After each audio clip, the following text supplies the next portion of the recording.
Друзья мои, привет!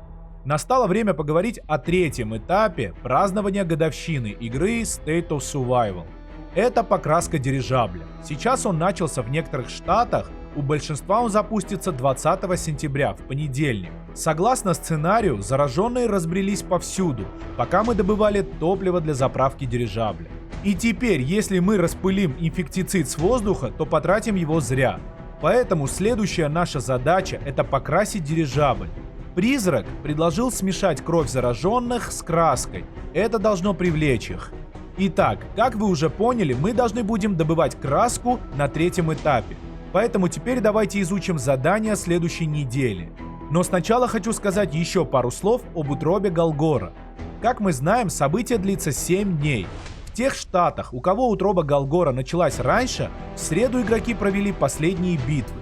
Награды в виде энергетических баков за ежедневный индивидуальный рейтинг они получили в четверг, когда заправка дирижабля уже завершилась. А затем система провела обмен баков на краску в размере 1 к 4. Например, у игрока было 7 баков, и он получил 28 тюбиков с краской. Поэтому, друзья, не переживайте, заработанный вами бензин в последний день не пропадет даром. А теперь вернемся к расписанию событий третьего этапа. Одно из заданий, которое будет нам доступно на четвертый день этапа, это магазин ограниченных предложений. Если вы помните, то в нем мы можем за биокапсулы покупать тактические дизайны или же знаки для медалей, а также много других товаров. Этот магазин появляется в игре очень редко. Думаю, многие игроки его давно ждут. Следующее событие называется «В поисках краски». Оно начнется с первого дня третьего этапа. Это одно из стандартных заданий карнавала, где мы должны тратить биокапсулы, ускорители, убивать зараженных, заготавливать ресурсы и выполнять тропу исследователя, чтобы получить краску. Но не спешите в первый день тратить ускорители и биокапсулы, потому что специальные задания на их использование появятся немного позже. Следующим событием является красочная битва. Таймер показывает, что битва начнется на третий день этапа покраски дирижабля. Именно здесь мы будем выполнять задания карнавала по дням, тратить ускорители и другие накопления. Более точное расписание мы узнаем совсем скоро. Во многих штатах на следующей неделе будет вызов Союза. Поэтому, я думаю, можно будет успешно совместить задания красочной битвы и вызова, а также получить очки в двухдневных событиях. Подробно изучите расписание и продумайте, что и в какие дни вы будете тратить. Обратите внимание на то, что в ленте складывается ощущение, что задание активно и идет. На самом деле оно еще не начато, поэтому не торопитесь тратить накопления, если то или иное задание не активно. Как обычно, во время карнавала доступны игровые наборы с красками, а в первом из них есть рамка техник по дирижаблям. Третье задание – это продолжение события «Страж дирижабля». Как вы помните, на втором этапе мы лишь выполняем по 5 особых заданий разведки в день. Сейчас же нам будет необходимо создать рейды на специальный вид нечестивых зараженных, который назвали «Толпа зараженных». Якобы зараженные столпились в группы и направляются к дирижаблю. И это для нас отличная возможность, чтобы как можно быстрее помочь призраку собрать кровь зараженных, чтобы смешать ее с краской.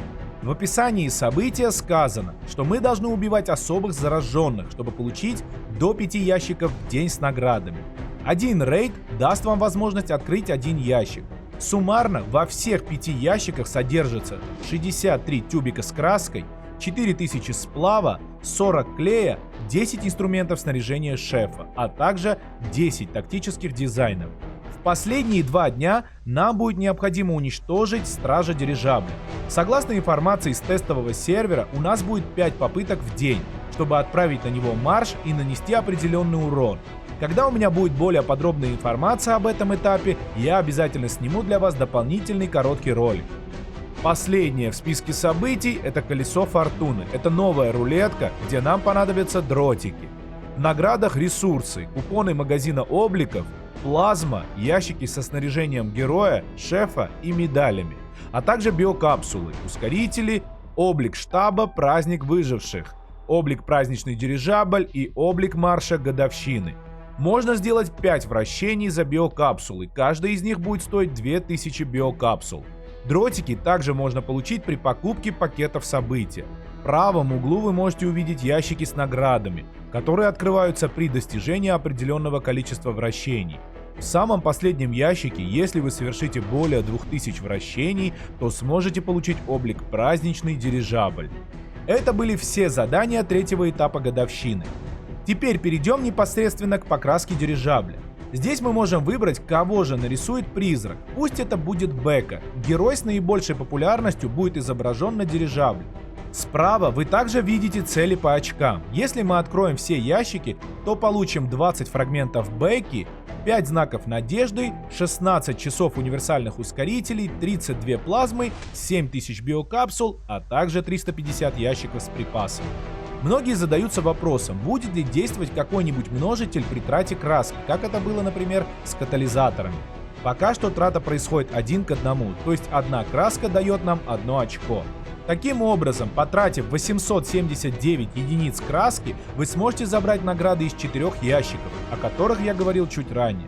И не забываем вновь заглянуть в памятную книгу, чтобы собрать еще 5 фрагментов Бекки с последней страницы. Пока что это вся информация, которая у меня есть о третьем этапе годовщины. Как только появится что-то новое, я обязательно вам об этом расскажу. Поэтому подписывайтесь на мой канал, чтобы не пропустить актуальную информацию. Ставьте лайки и пишите комментарии. Берегите себя и не испачкайтесь краской. Всем пока!